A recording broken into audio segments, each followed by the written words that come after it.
Sahana Vavatu Sahanau Bhunaktu Sahaviryam Karavavai Tejasvinavaditam Mastuma Vidvishavai. Om Shanti Shanti Shanti. May that one protect us both. May that one nourish us both. May we work together with great vigor and strength. May our study be illumined. May we not unnecessarily cavil with each other. Peace, peace, peace be on. So good morning, everybody. So I can take your questions. Swamiji, I have a question. I was wondering, when someone gets sick or there is a bereavement in the family and people around you, everyone panics, and I was wondering, how do we employ the Vedanta philosophy to, first of all, stay calm, but also help the others around us stay calm, rather than making themselves sick with worry? And this is from the perspective of someone who knows a bit about Vedanta, but to help the others around in the family that may not know much about this philosophy. So are there some practical steps that we can do, a sort of 1, 2, 3 in this situation? I'm not sure if there's a 1, 2, 3, but there may be a 4, 5, 6. You see, the whole question of death is a difficult one. We try to avoid it at all costs on the basis that we feel existent. That's our fundamental nature. We don't want it to end.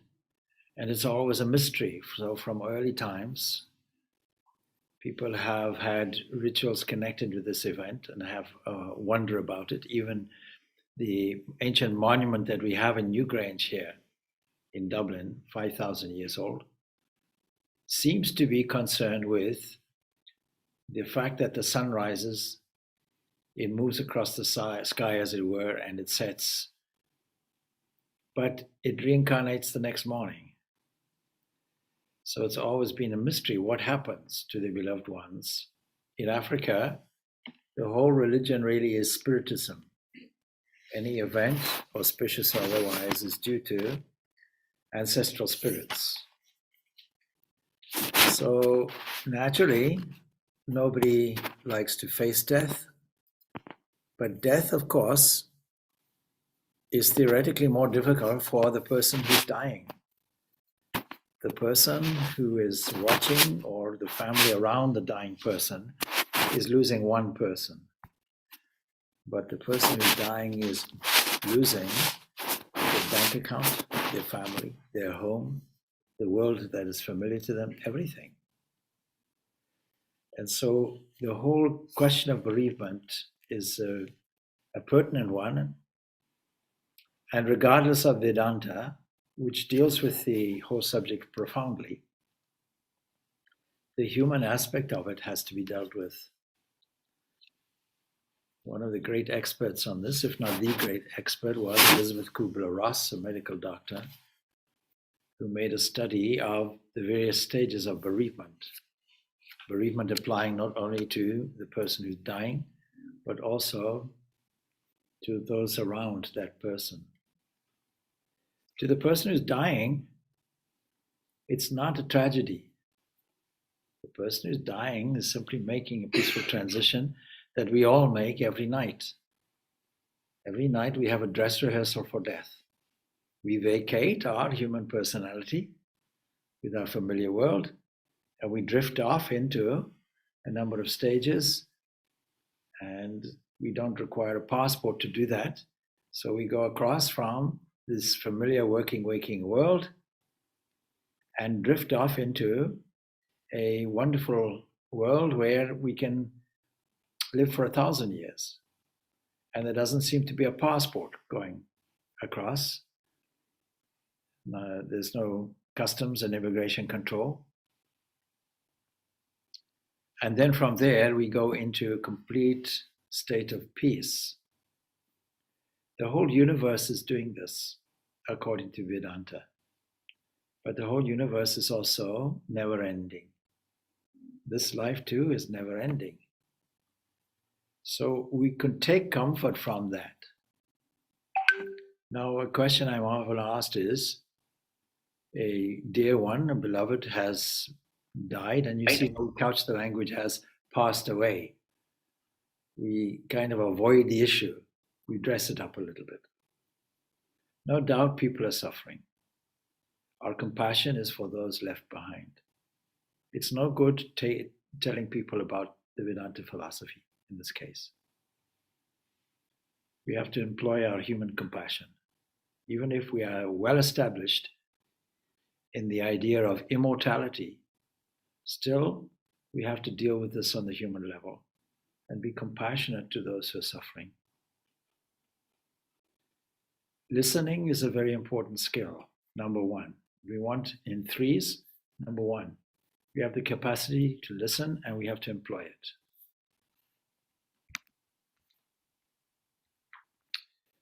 There's another question I've just seen here now, which I'll deal with shortly. It's no good saying to some, you see, people unfamiliar with death will bypass the issue. You'll find those people who are suffering from bereavement will find a lot of people in front who either make very superficial remarks or who avoid the subject completely by avoiding you. And when we deal with people in an unfamiliar way, we use artificial comforting language. Oh, he's in a better place, that kind of thing. And it's all just a superficial comforting. The best really is silence. The best is empathy. So now what is the difference between empathy and sympathy? Sympathy goes like this: I'm sorry for your loss. Empathy says, I feel your sorrow deeply. See the difference? We should be able to feel the person's sorrow and do what is appropriate from there. Whatever comes from there would be natural. But the person who is involved in the Vedanta philosophy will go one step further. They'll understand that the response of sorrow will be to the outside, the very outer coverings of a person, because the suffering comes from an assumption of embodiment and attachment. We're attached to the body, we're attached to the person as we interpret them. And it's a natural feeling that we will feel a loss. So we won't stifle it, we won't block it, we'll do everything we can to comfort the person. But internally, the greatest comfort we can have is our insight into the person itself, where we come to the immortal self. And for most people, we will personalize it as a personal God. So from the outside, we'll penetrate the physical covering mentally. Mentally, we'll empathize with that emotional level, do whatever we can, and see how that comes through on the physical level too, physical comforting. Elizabeth Kubler-Ross tells us we should not actually stop people from crying.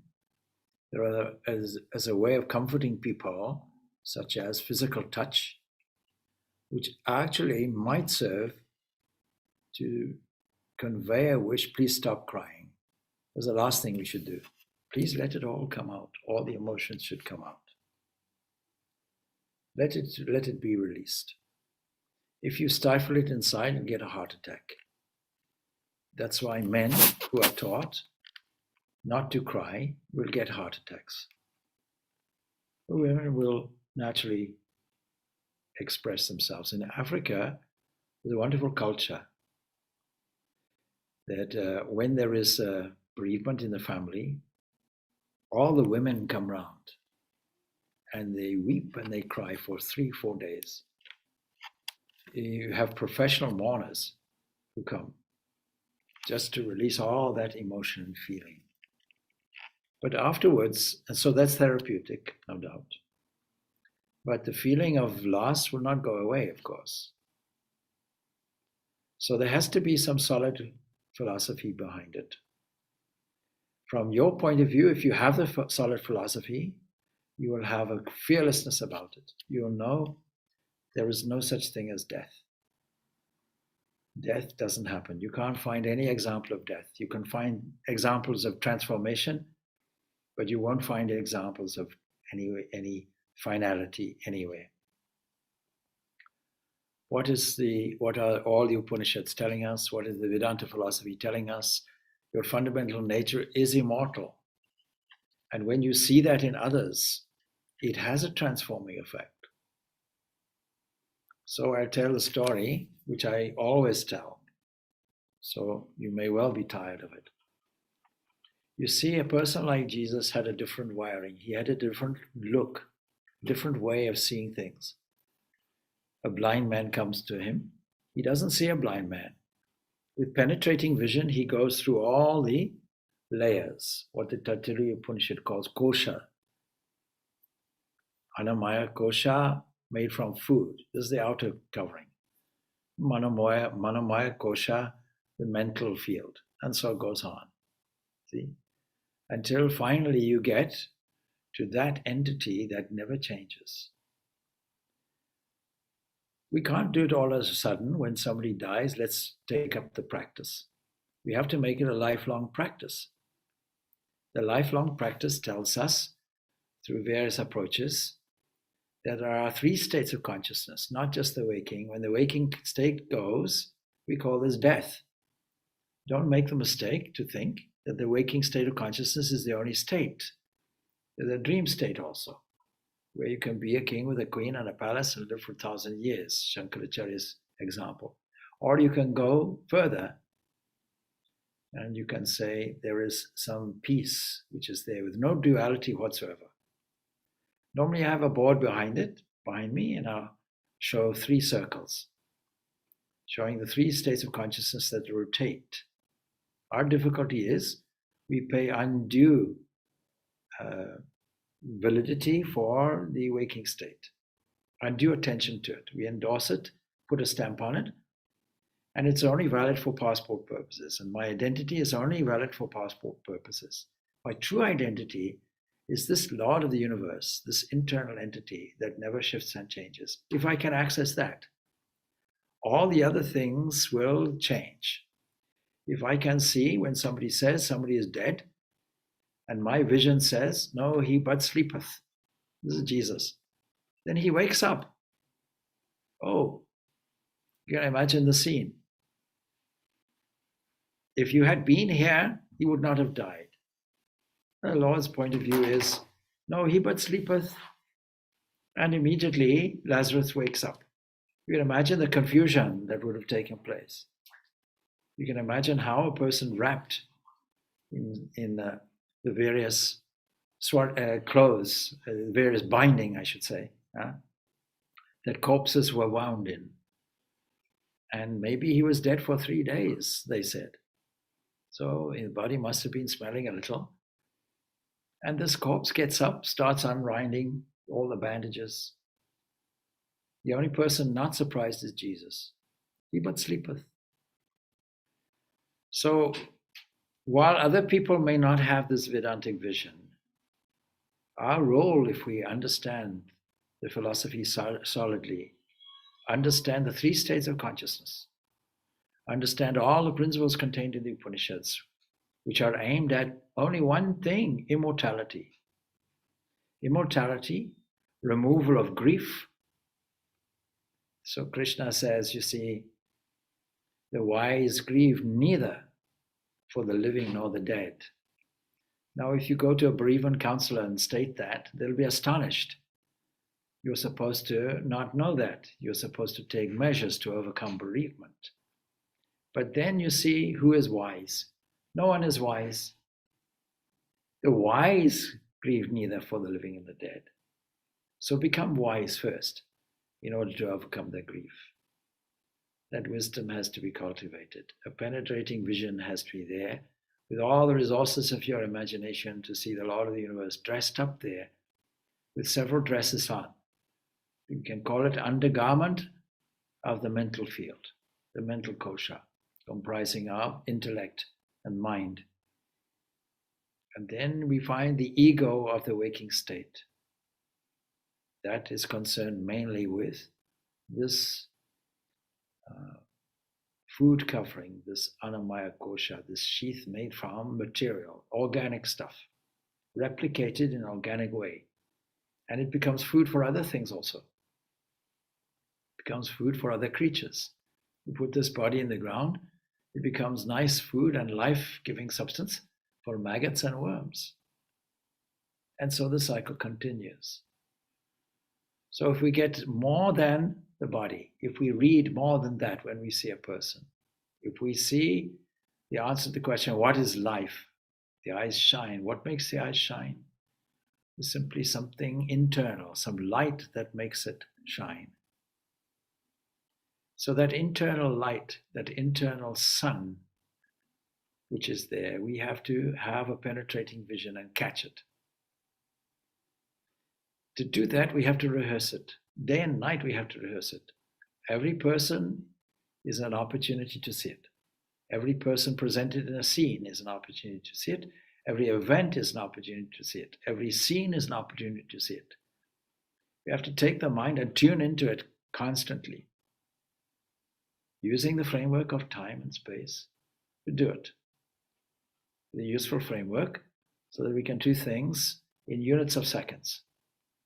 Next opportunity, next opportunity, next opportunity. What effect will that have for those who don't know about the Vedanta philosophy?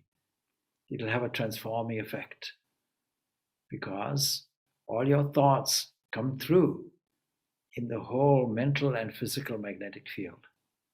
You'll become an unconscious healer. You'll become unaware of the transformation that takes place. You'll be the supreme comforter. You'll be a presence without speaking. So you see, speech is really unnecessary.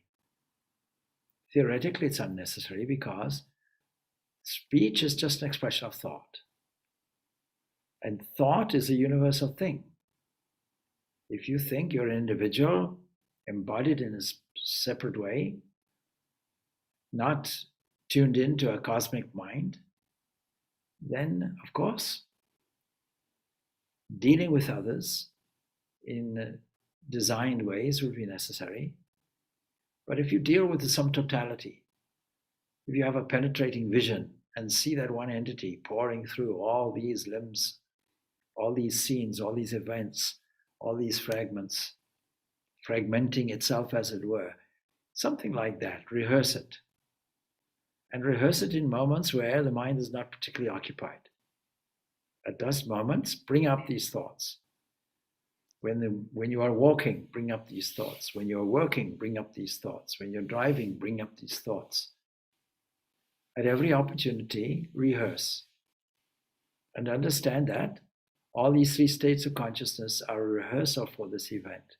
Equipped well with this understanding, firstly, you'll be able to deal empathetically with what is in front there.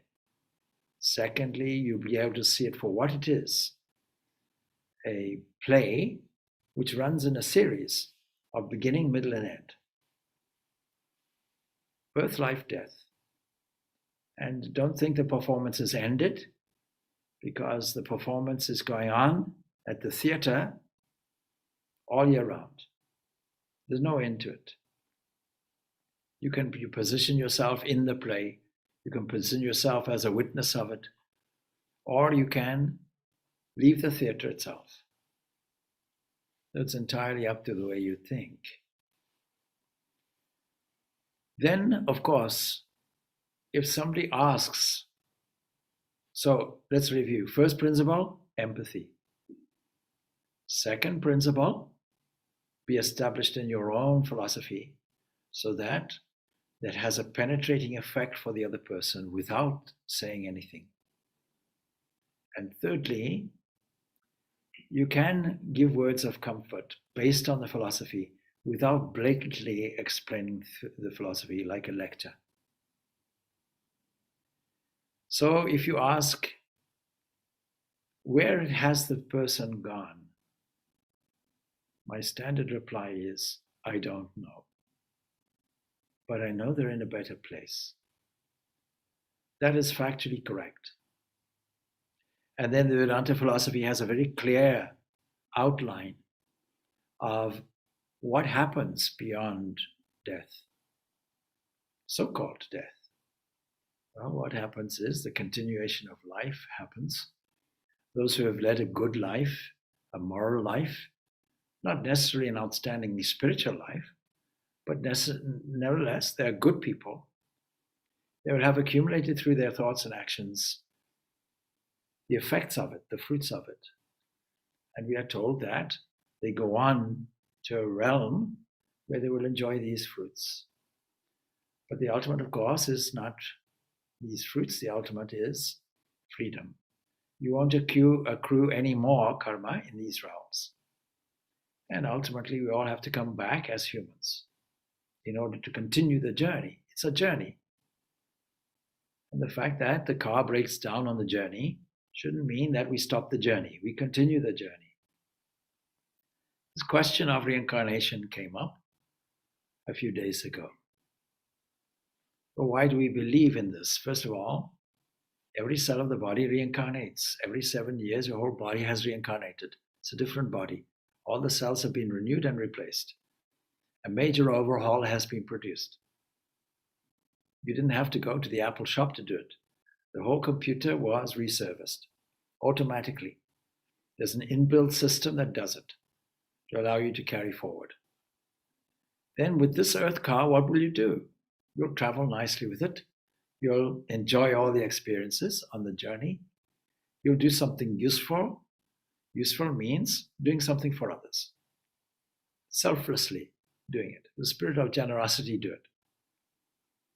And then once it's complete, it's only complete because the car ultimately is not immortal. It doesn't go on infinitely. It's not designed like that. No matter how many people try to do cryogenics, for example, freezing the body, the idea that we'll revive it at some point, or put in as many mechanical parts in the human body as you possibly can. Yes, you can probably extend the life of the human maybe by another 50 years even. Who knows? The advance in technology has been so rapid. And that's okay. But all it's doing is, there's a phrase, kicking the can down the road. You're simply postponing an inevitable event. While the person is living, there's a good opportunity. That's fine. And then the person, with the vast majority of people, having led a good life, basically, will get all the rewards of that. But it's not freedom. It's still slavery. This realm is still a glorified this world. And so having enjoyed these fruits, we come back. That's the one aspect, the one avenue. Those who have nearly got this immortality, nearly got this moksha, this freedom, we are told will go to a realm. That realm, the first realm, by the way, the realm of the ancestors, will go to a second realm. Those who have nearly got that, the yogis and saints, they may go to that realm. It's called the realm of Brahma. And in this realm of cosmic mind, they will then either go forward on toward their own freedom, or they will come back in order to guide and help others. And those who desire to be with the personalized aspect of this will go to that realm. Those devotees of Krishna will go to Krishna's loka. Those who are devotees of Jesus will go to Jesus' loka. Those people who are devotees of Ramakrishna will go to Ramakrishna's loka. And there are many who only want that, and they'll get it, and ultimately get their freedom in this way. Or be reborn in order to complete the journey here and serve and enlighten others. What about those people who lived a thoroughly depraved life? Naturally, the law of karma says, causal law says, naturally they will go into a regression. And the regression is also full of hope, because the regression leads them, gives them the opportunity to go upward again, make a progression. When we do the Enneagram, advanced Enneagram, we identify 7 levels of progression and 7 levels of regression. And we can identify periodically when we go down in the lift or up in the lift. Well, if you're going down, you press the button, you go up again. Because there's an inner drive within all of life, which we don't notice, we bypass when we think of things in an individual way. When we think of things in its separate nature instead of its holistic nature. And that is, there's a thrust forward behind the whole of change. The whole of this is an unfoldment. And the term we use for it is evolution. Evolution means unfolding. Unfolding, nothing new is taking place. Unfolding of what? It's a totality. A totality can never be less than a totality or more than a totality. It is complete as it is, full and perfect. It just seems to be evolving. This is the beauty of the highest conclusion of the Vedanta philosophy, that actually nothing is born and nothing died. It just looked like it. It was an appearance of it. Just like a dream. We register a thing, oh, it's a dream. How so? Well, because it ended, it was so fantastic. From what point of view? From the waking point of view. When we evaluate a dream's ephemeral nature, we're doing it from the waking point of view. But from the dream point of view, it's all solidly real. We can't dismiss the waking state or the dreamless sleep state. We experience what we experience then and there as it happens.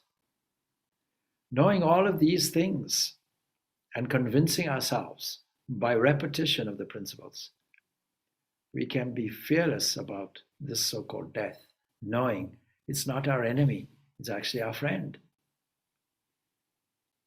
And so then we can get freedom in this life, is the other avenue. Coming to those who are in regression, naturally, the real regressed people, those who are completely depraved, full of evil, those people who are thoroughly self-centered, those people who do the greatest harm to others consciously, those people whose unconscious mind is saturated with darkness and ignorance and tamas. Naturally, these people will be reborn as the lowest organic species you can find, maybe mosquitoes or flies or something. That's the idea. So that's the profile of birth, life, and death that the Upanishads, not the Vedas themselves, provide. But the Upanishads, the highest Vedanta philosophy, will start off by saying, okay, there is a fact, there is birth, life, and death. The wise will not grieve, either for the living or the dead. In other words, the wise will not be attached. Well, how do we get to that position of wisdom? Gradually. First of all, as I say, to recap, we engage in empathy. And the empathy is from a devotional point of view. Our human side should never be ignored. Our human side should be used. We have an emotional capacity. We should use the emotional capacity. We should express the emotional capacity. We should comfort people where people require comforting. But all the time at the back of the mind is the idea, my dear fellow, it is only that you are the Lord of the universe or the mother of the universe or whatever your concept is, to have a penetrating vision to access that and reveal it for your vision, and ultimately it's revealed for the other. Secondly, be solid in that perspective so that that perfection can unfold and reveal itself. The immortal shines through. And thirdly, to have sufficient clues within your own behavior and within your own philosophy that when somebody asks a question about the death and the dying, you are intelligent enough and prepared enough to answer in such a way that it will assist somebody from the Vedanta point of view, not as a lecture, but in a subtle way. As I say, I don't know where the person is, but they are certainly in a better place. There's no question. They're better off. Because for the person going, it's not a tragedy. Not at all. Although they're losing everything. And they may register that. And as they register that, they will cling on to life. I've seen it many times. But you see, Elizabeth Kubler-Ross will tell us, a person will only vacate this human earth car, this castle, this room, this temple, this housing, when they are ready for it, when they're happy to do so. When they release, they get released. Those people left behind are weeping not for the person who's dying, they're weeping for themselves. We can think that it's selfish, but not at all. Because everybody will have that feeling of loss, naturally. So when you're comforting, it's not that somebody was lost. Nobody's ever lost. There's no such thing as an end to this. But they're lost in the form for you. And so that physical loss will no doubt be felt. Absolutely will be felt. But at the end of the day, that's what it is. A person is having a bereavement for themselves, for their own loss. Thinking that it's a tragedy. For the dying person, not a tragedy at all, it's a glory. So we have to be convinced about this, because sooner or later everyone will have to deal with it. I hope that answered your question. Thank you so much. Why in the Katha Upanishad is there a reference to a thumb? There must be a reason, no? So this is the second question coming up. Okay. So this is such a good question. I'm going to give it a thumbs up. You see, the reference is to think of this internal entity within this city as the size of a thumb for meditation purposes. It's not that it looks like a thumb. It's not that it's sized like a thumb. And the reference to the thumb is so that you can have a mental image when you meditate. What size should this be? It's not the only mental image, because the reference is the cave of the heart as well. But is there such a thing? We know that the physical heart is not placed in the center of the body. It's slightly offset to the left side. But what is meant by the heart is mind. Mind, the heart is Oriental speak for mind. And the center of the mind is visualized as being in the very center of our being, the core of our being, central headquarters. We think, you see, the mind is based in the brain or something, in the head. It's not necessarily so. When you stub your toe, you feel it. You don't feel it in the head. So the mind is all over. The mind is really seen by the yogis as a kind of internal insert into the body of the same shape. The intellect sits in there.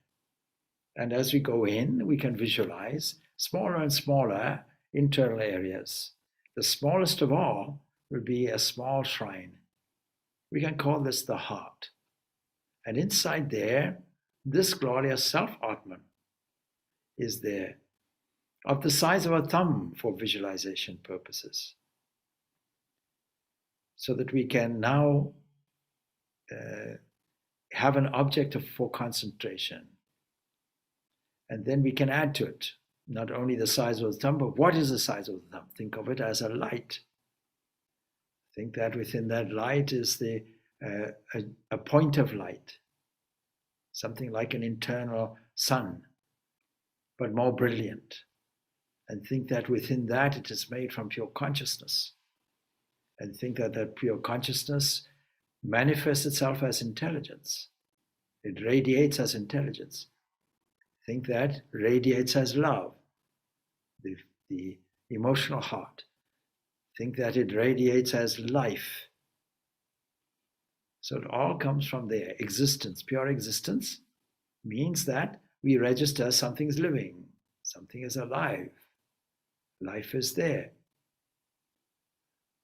We have joy, even such characteristic as a sense of humor, because of the blissful nature of things. So when we come to what is that, it comes down to a non-descriptive description. That is, we're not saying exactly what a thing is objectively. We're saying it's existence itself, consciousness itself, and bliss itself. It's not that it is a quality. It's not that it's a property. It is the thing in itself. It is the substantial thing, substance. Even so, we have to make an apology for making any description whatsoever. Still, we have to think of it in some way. Think of it as an expressive thing that manifests as all these entities.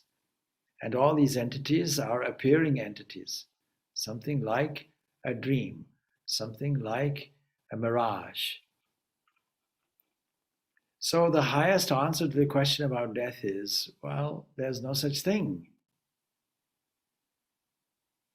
If you say something was born or a scene came, it's only that a mirage appeared and then left. So I may have told you about that, you see. The man in the desert, we have to be careful, you see, what tools we take along in order to satisfy ourselves and disperse the mirage. There was a man in the desert, he was extremely thirsty, to the extent that he was crawling along in the sand. His throat was parched. Fortunately, he saw in the distance a camel, and the camel came close, and there was a man there, and he said, "Please, please, I need some life-giving, life-saving water." And the person said, "I'm sorry, I'm a commercial traveler, and I only have water sufficient for my journey and the camel's journey. I can't even spare a drop, but I do have a nice supply of ties. I have red ties and green ties and blue ties and spotted ties. Would you like a tie?" No, water only, thank you. He crawls on about 20, 30 more kilometers, and this time he is really desperate. Then his eyes light up. He sees another camel. "Please, please, sir, water, water." "No, I'm sorry. I'm a commercial traveler, but I have ties. If you want to get a tie, I can give you one for free. I have one here with stripes. One is blue, one is green, and so on. I have an orange one." No, it's not going to help. Water, water. Then he sees, as he crawls on, a lit up area, and he sees there the flashing sign, "Hotel, hotel, refreshments served. Slake your thirst here." And he crawls there and he identifies the steps, and he crawls up the steps in great agony. And there's a doorman who stops him, and he says, "I'm sorry, sir, you cannot come in here without a tie."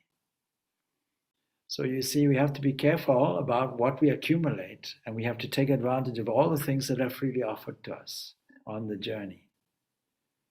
But we can dispel the mirage, but we do require thirst, and we require going through the discomfort of thirst in order to get this immortality.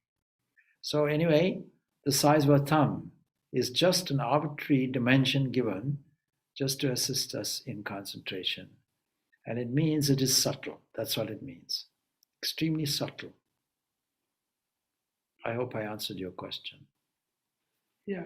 So this question is regarding my personal experience from my meditation. So sometimes, not sometimes, usually daily, it happens with me that, so whenever I meditate, maybe after 15 minutes or 20 minutes, I realize, sometimes I realize that I am just moving away from the body, or whatever thoughts or whatever my position I'm sitting right now. Sometimes I feel that this is not me, and I'm just watching this, or I'm just experiencing this. So is this the feeling of the spirituality, or is this the imagination of the spirituality?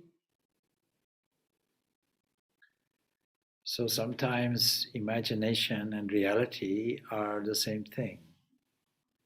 If there is an idea that you are some kind of duplicate embodied person watching an embodied person, then it would be imagination. But if there's a real experience of the observer that we all have from time to time, then yes, that is the real observer. And it may flash in a moment. And the idea of meditation is to sustain that. So there's more than just a flash. There's a perpetual sense of pure being that is there, that stands there. And then from there you can feel that it radiates. But the feeling, I am that entity that is watching or cognizant at least of a body, then this is the eternal observer, of course, yes. In meditation, we try to cultivate that. All roads in meditation lead to that point where there is a suspension even of the breath. And then when there's a realization on the part of the meditator that the suspension of the breath is there and a cognition again of the body, then the breathing changes, of course. You see, pranayama has within it retention of breath, kumbhaka. But the mystic experience doesn't require that. Automatically there's a kumbhaka, retention of breath. All of the players within the person all rise up in a state of rapture suspension. So to feel that as a natural state, to feel that not just from time to time, but to feel that more perpetually would be a wonderful thing. So this happens only while meditating.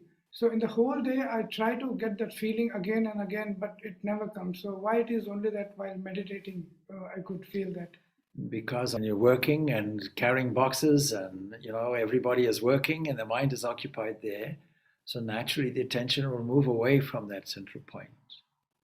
But it is possible and encouraged also that in moments where there's a pause, then you can go to that place of poise. You can, can practice that. You can be in the middle of Grafton Street, a busy street, and get that moment, And rehearsing that consciously is a good thing. And also in the midst of problems, you can do that. So I often give an exercise to people who are involved in stress, and I tell them, all right, you're sitting on a chair, please go to the door and walk back and sit on the chair. They do it. I say, what happened?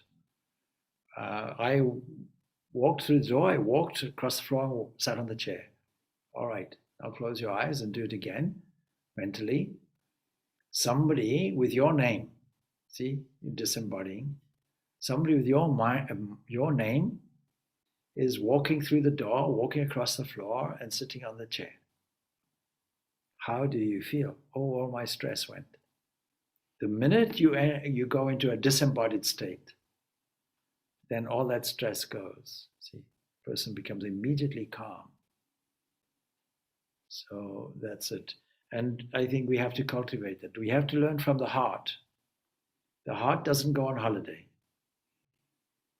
The heart doesn't say, I've been beating here every second, and I think and you never paid me leave pay, and I never went on holiday. Today I'm leaving, I've packed my bags, I'm going to the Bahamas.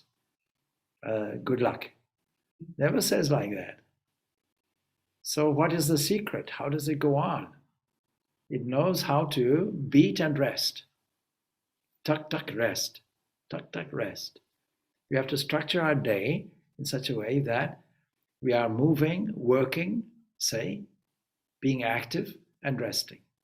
Resting means we resort to that place of poise. It's like going home, even for a few moments. And actually, it's not just that, because you can't go home without radiating beyond it.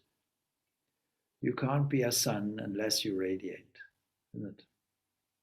Supposing you ask Mr. Sun, you rose this morning, so but I didn't see your rays. And he replies, no, no, no. I decided I'll enjoy them all for myself and not share anything. No, it sits there in beams to everyone. So the point about being the inner light is you will always beam. You'll have to radiate. And the radiation will be tangible. Somebody who knows it, they'll radiate. Their face will radiate. Their body will radiate. See how Holy Mother used to say, when I used to massage the Master, about Sri Ramakrishna, when I used to massage the Master's body, the color of his skin was like that of his golden amulet. He radiated light everywhere. And when he used to walk, people used to say, oh, look, stare at him, look. And he had to tell Hriday, please cover my head. People are looking at me. So this inner beauty has to radiate outwards. You have no choice about it. And the Bhagavad Gita mentions this also. Om Shanti, Shanti, Shanti. Peace, peace, peace be unto all.